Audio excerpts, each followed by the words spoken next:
সম্পর্ক স্বাভাবিকীকরণের দিকে হাঁটছে।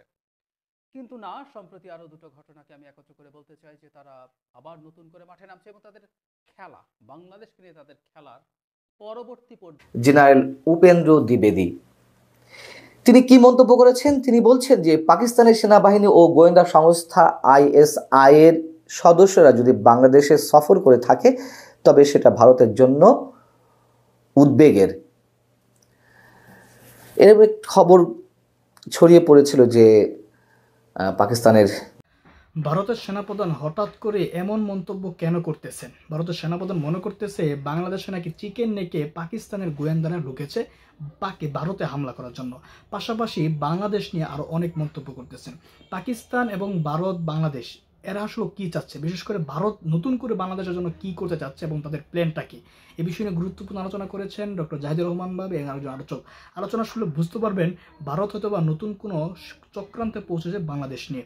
দর্শক, আলোচনাগুলো শুনবো, এরপর বিস্তারিত কথা বলবো।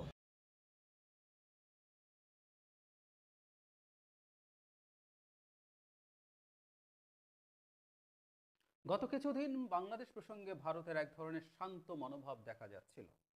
তাই কারো কারো মনে হতে পারে ভারতকে অবশেষে বাংলাদেশের সাথে সম্পর্ক স্বাভাবিকীকরণের দিকে হাঁটছে।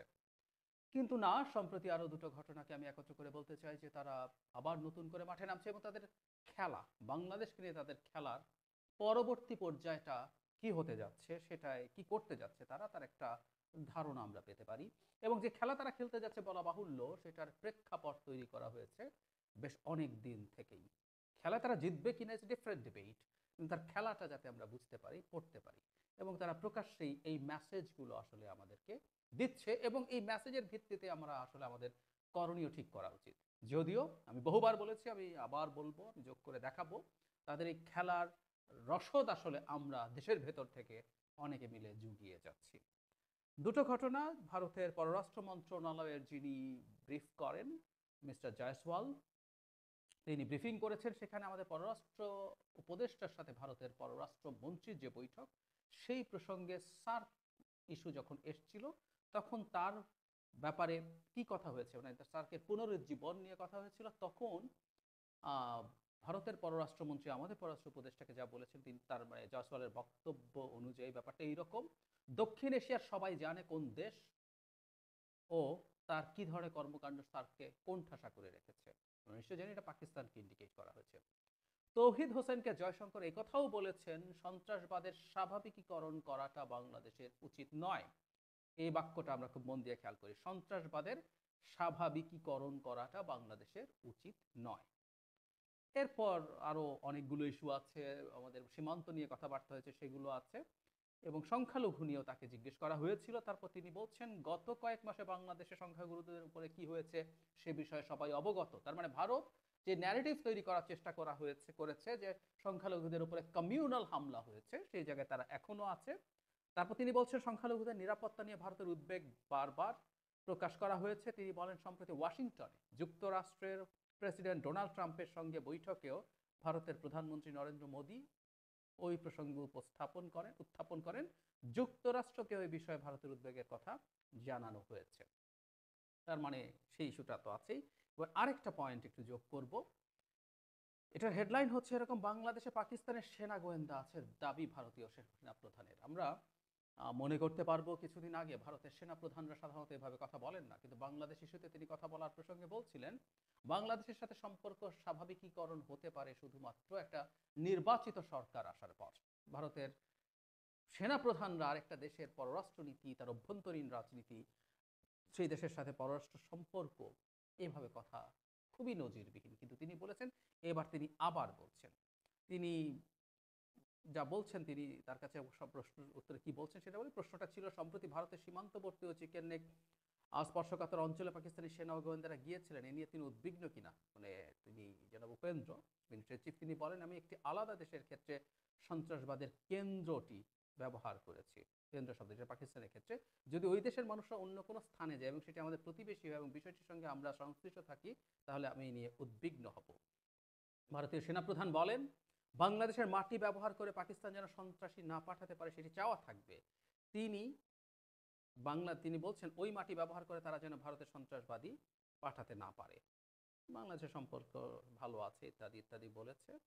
তারপর তিনি বলছেন সামরিক দিক থেকে আমাদের সম্পর্ক বেশ শক্তিশালী, আদান প্রদান করতে পারে, এসব কথা বলছেন।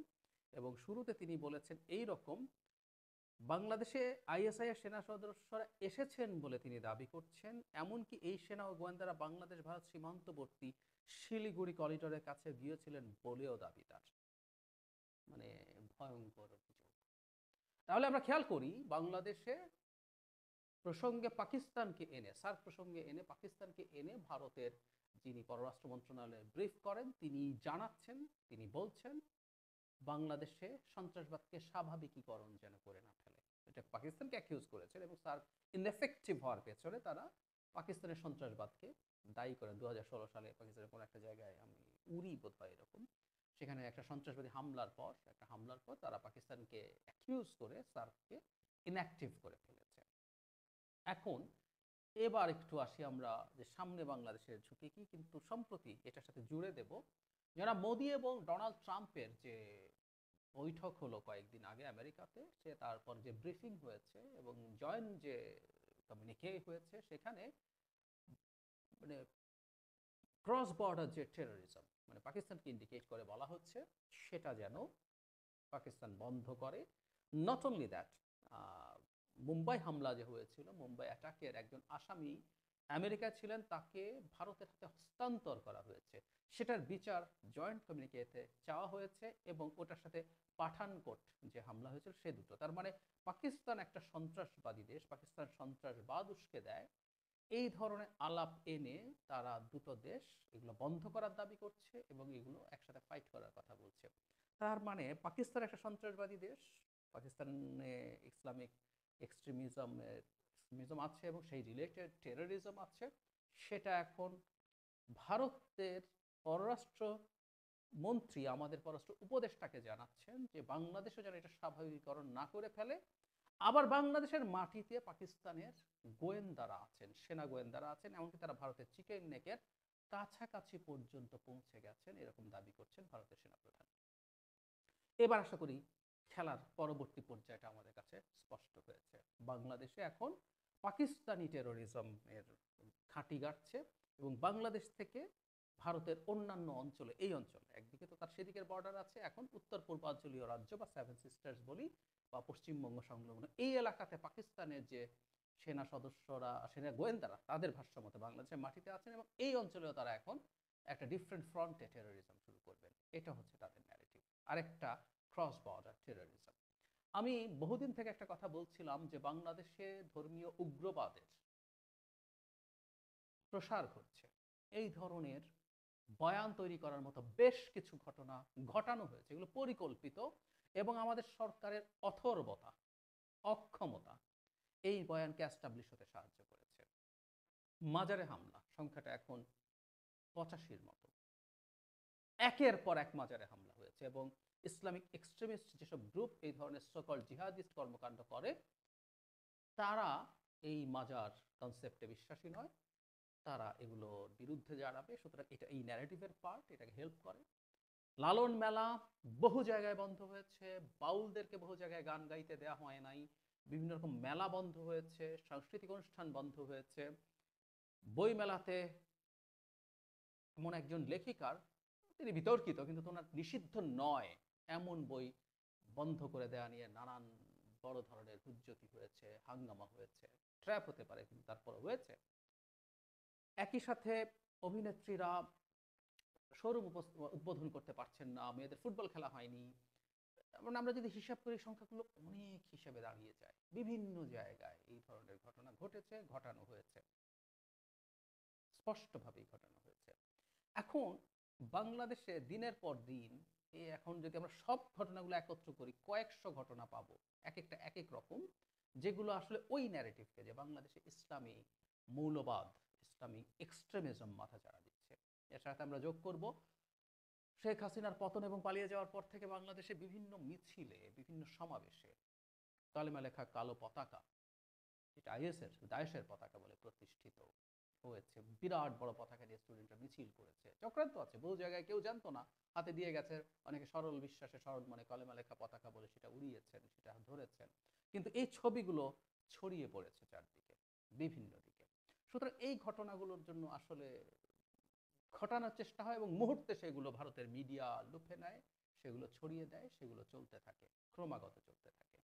সুতরাং বাংলাদেশে জঙ্গিবাদের উত্থান হতে পারে এবং সেটা পাকিস্তানি জঙ্গিবাদ, পাকিস্তানের গোয়েন্দারা থেকে সেটা দেখভাল করছে এবং ভারতের জন্য নিরাপত্তা ঝুঁকি তৈরি করছে তার চিকেন নেক এবং সেভেন সিস্টার্সে।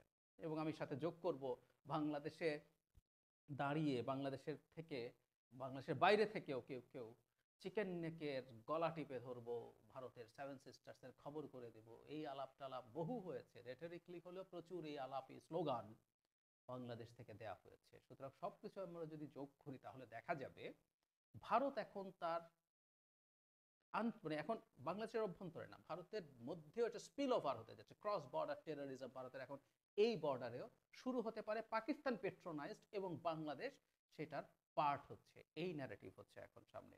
খুবই ভয়ঙ্কর ব্যাপার, খুবই ভয়ঙ্কর ব্যাপার। আর এই ধরনের ইসলামিক টেরোরিজম যদি মাথা চাড়া দেয় বাংলাদেশে, তাহলে অনিবার্যভাবে হিন্দু সম্প্রদায়ের জন্য সেটা আবার প্রবলেম তৈরি করবে। এই সব কিছু আমরা যদি একত্র করি, ইন্টারন্যাশনালি আমরা চাপে পড়তে যাচ্ছি, ঝামেলায় পড়তে যাচ্ছি। আমি ভারতের কথা যদি বলি, ভারতে আমি দেখিয়েছি আপনাদের অনেককেই। আরেকটা খবর হচ্ছে ক্যাশ প্যাটেল, যিনি এফবিআই চিফ হিসাবে মনোনয়ন দেওয়া হয়েছিল, তিনিও সেনেটে পার পেয়েছেন। তুলসী গাবার্ড আবার পুরো গোয়েন্দা প্রধান আছেন এই অঞ্চলে, যিনি মানে সহকারী পররাষ্ট্র মন্ত্রী হচ্ছেন, তিনি ভারতীয় বংশোদ্ভূত। তুলসী গাবার্ড ভারতীয় না হলেও তিনি বিজেপি, তিনি আরএসএস। আমি এটা নিয়ে বিস্তারিত কথা বলেছিলাম কিছুদিন আগে। তো সবকিছু যদি একত্র করি, আমেরিকা বা বাংলাদেশে এই ধরনের এক্সট্রিমিজম মাথা চাড়া দিচ্ছে, এটা ইভেন ইউরোপও পছন্দ করবে না। সুতরাং আর ভারত তো এখানে সমস্যা তৈরি করার জন্য বসেই আছে। সবকিছু যদি নেই, আমাদের সরকারকে আসলে খুব সতর্ক হওয়া দরকার এবং যে পদক্ষেপগুলো আসলে, যে কাজগুলো যেগুলোর বিরুদ্ধে সরকার ঠিকঠাক মতো দাঁড়িয়ে কাজ করতে পারছে না, এগুলো প্রত্যেকটা এই ন্যারেটিভকে সহায়তা করে। সরকারের কঠোর হওয়া দরকার। আমি আসলে আর বেশি আশাও করতে পারছি না, কারণ আমি আজ পর্যন্ত দেখি না খুব সিগনিফিক্যান্টলি কোনো পদক্ষেপ নেওয়া হয়েছে এবং সেগুলো ইমপ্লিমেন্ট করার চেষ্টা করা হচ্ছে। আমি জানি না সামনে কি আছে, কিন্তু খুবই টাফ সিদ্ধান্ত সরকারের দিক থেকে নেওয়া দরকার আছে, কারণ ডক্টর ইউনূসের মতো মানুষ আমাদের মাথার উপরে আছে বলে এখন পর্যন্ত আমরা ঝড়ঝাপটা এড়াতে পারছি, তার যে ব্যক্তিত্বের স্ট্যাচার। কিন্তু অ্যাট দ্য সেম টাইম যখন এই জিনিসগুলো ক্রমাগত হতে থাকবে এবং বেশ খানিকটা তার ব্যর্থতার কারণে, তখন তার এই আমাদের ওপরে থাকাটা খুব বেশি কার্যকর নাও হতে পারে।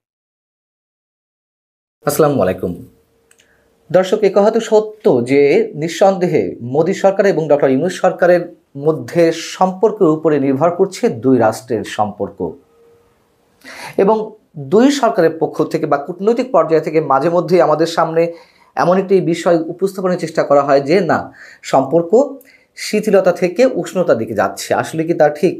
কতটুকু ঠিক? এর বাস্তব পরিস্থিতি আবারও আমাদের সামনে মোটামুটি খুলাসা করলেন ভারতের সেনাপ্রধান জেনারেল উপেন্দ্র দ্বিবেদী। তিনি কি মন্তব্য করেছেন? তিনি বলছেন যে পাকিস্তানের সেনাবাহিনী ও গোয়েন্দা সংস্থা ISI এর সদস্যরা যদি বাংলাদেশে সফর করে থাকে তবে সেটা ভারতের জন্য উদ্বেগের। এর খবর ছড়িয়ে পড়েছিল যে পাকিস্তানের গোয়েন্দা প্রধান ISI এর প্রধান বাংলাদেশ সফর করে গেছেন খুব গোপনে। সেটি বিষয়ে আমাদের সংশ্লিষ্ট মহল থেকে যদিও স্পষ্ট করে কিছু জানানো হয়নি, আমরা ধরে নিতে চাই এটি গুজব, কিন্তু ছড়িয়েছে তো এরকম একটি খবর। সেই জায়গা থেকে ভারতের বার্তা সংস্থা ANI এর পক্ষ থেকে প্রশ্ন ছিল জেনারেল উপেন্দ্র দ্বিবেদীর কাছে, সম্প্রতি পাকিস্তান সেনাবাহিনী ও দেশটির গোয়েন্দা সংস্থা ISI কর্মকর্তারা ভারতীয় সীমান্তের খুব কাছাকাছি বাংলাদেশ সংলগ্ন ভারতের চিকেন্স নেক এলাকায় সংবেদনশীল এলাকাগুলোতে গিয়েছিলেন। এ বিষয়ে কি আপনি উদ্বিগ্ন? তার উত্তরে তিনি কথা বলেছেন এবং তিনি এও বলেছেন যে আমি নির্দিষ্ট একটি দেশ অর্থাৎ পাকিস্তান প্রসঙ্গে বলছেন যে সেটি সন্ত্রাসবাদের কেন্দ্রবিন্দু। এখন সেই দেশের লোকেরা যদি আমাদের প্রতিবেশী রাষ্ট্রে যাওয়া আসা করে এবং তাহলে স্বাভাবিকভাবেই আমি এ বিষয়ে উদ্বিগ্ন, কারণ তাদের এই মাটি ব্যবহার করে ভারতের সন্ত্রাসীদের পাঠানোর সুযোগ থাকা উচিত নয়। অর্থাৎ পাকিস্তান ভারতের মধ্যে যে চিরবৈরী সম্পর্ক, ভারতকে অস্থিতিশীল করার একটি চেষ্টা সবসময় পাকিস্তানের পক্ষ থেকে করে যাওয়া হচ্ছে, এমন অভিযোগ ভারতের পক্ষ থেকে।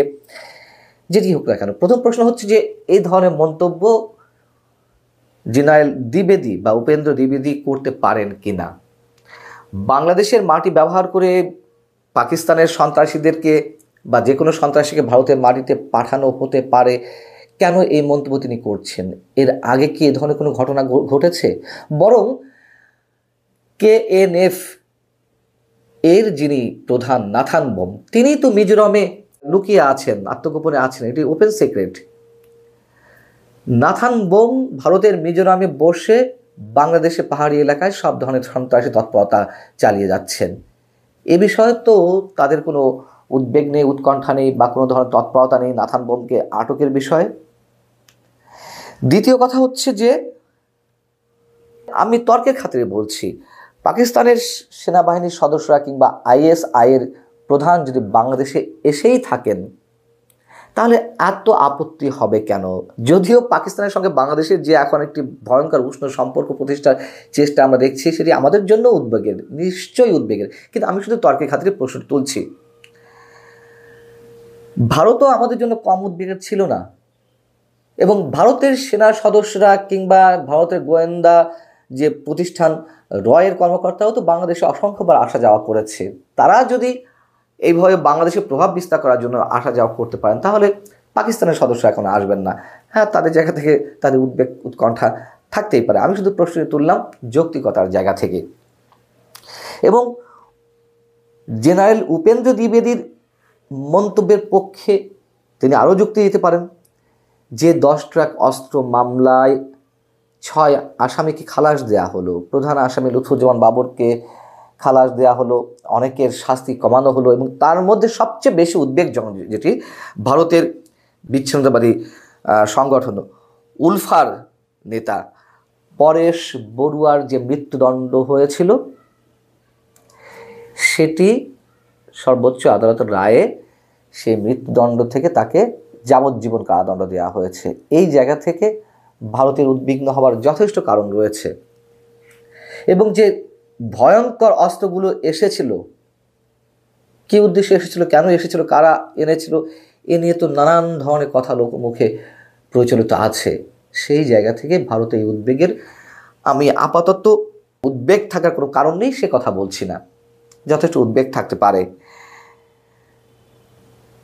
ভারতের সেনাপ্রধান কিন্তু একথাও মনে করিয়ে দিয়েছেন ওই একই প্রশ্নের উত্তরে, যদি প্রশাসনের কথা বলেন বাংলাদেশ ভারত সম্পর্কের ক্ষেত্রে, তিনি বলছেন যদি প্রশাসনের কথা বলেন, এক্ষেত্রে আমার অবস্থান হলো যখন সেখানে কোনো নির্বাচিত সরকার, অর্থাৎ বাংলাদেশে যখন কোনো নির্বাচিত সরকার থাকবে, তখন আমি বলতে পারবো তাদের সঙ্গে আমাদের সম্পর্ক কেমন হওয়া উচিত।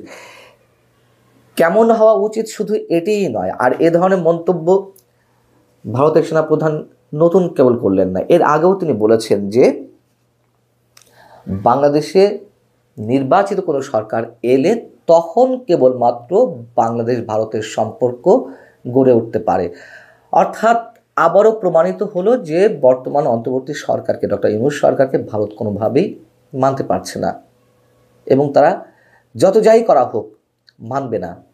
এবং এর আগে আমি বলেছি যে ভারতের সঙ্গে বাংলাদেশের যে প্রায় 6000 কিলোমিটার সীমান্ত রয়েছে, এই সীমান্তকে উন্মুক্ত রেখে, এই সীমান্তকে প্রশ্নের মুখে রেখে ভারত কোনো অবস্থাতেই নীরব থাকবে না, এবং তাদের বিশ্বস্ত যে বন্ধু আওয়ামী লীগ, তাকে আনার জন্য তারা প্রয়োজনীয় বিশ্বযুদ্ধ বাঁধাবে, এ কথাও অনেকে বলছেন। অতএব দুই দেশের মধ্যে যে সম্পর্কের যে ঘাটতি, যে অবিশ্বাস, যে দ্বন্দ্ব, আস্থাহীনতার যে বহিঃপ্রকাশ আমরা দেখতে পাচ্ছি, সেটি ক্রমশ বাড়বে। যদিও ডোনাল্ড ট্রাম্পের অ্যাক্টিভিটিসের উপরে ভারত অনেক কিছু নির্ভরশীল হয়েছিল, বাংলাদেশের রাজনৈতিক পট পরিবর্তন বা ঘটানো যায় কিনা, অথবা আওয়ামী লীগকে রাজনীতি ফিরিয়ে আনার বিষয়ে তাদের যে চিন্তাভাবনা ছিল, সেইখানে অনেকের মতে খানিকটা ছেদ পড়েছে। কিন্তু আমার মনে হয় যতই ছেদ পড়ুক না কেন, আমি বারবার বলে আসছি, এখনও বলছি যে ভারত নিশ্চুপ থাকবে না। এবং সেই জায়গা থেকে আমার বক্তব্যটি হচ্ছে, যেটি বারবার বলতে চাচ্ছি, সরকারকেই এই বিষয়ে উদ্যোগ নিতে হবে, অন্তত ডক্টর ইউনূস সরকারকে, যাতে ভারতের জন্য উদ্বেগের কিছু না ঘটে।